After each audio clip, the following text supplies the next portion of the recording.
Welcome to the Learning Pines YouTube. We hope this video helps. In this video, I will explain how to make pop-ups. First, it's crucial to plan effectively. Define your specific goals, whether it's generating leads, increasing sales, or building an email list. Then, select the most suitable pop-up type, such as an exit intent or scroll-triggered design.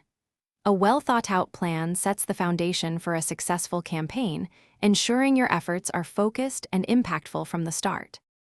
Next, let's talk about design and content. Your pop-up should be visually appealing and easy to understand. Use clear, concise language that highlights the benefits for your audience, not just features.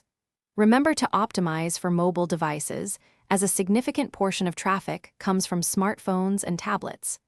A great design and compelling message are key to capturing attention and encouraging action. Now, let's get your pop-up live. Choose a reputable pop-up tool or plugin that integrates well with your website platform. Set up precise targeting rules based on user behavior, like time on page, specific URLs, or referral sources.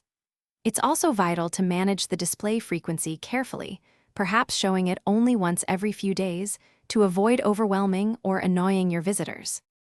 Finally, the journey doesn't end once your pop-up is live. It's time to test and optimize. Conduct a /B tests with different headlines, images, or calls to action to see what resonates most. Analyze key metrics such as conversion rates, impressions, and bounce rates. Use these insights to continuously refine and improve your pop-ups, ensuring they deliver the best possible results over time. Thanks for watching. Consider subscribing if we helped you.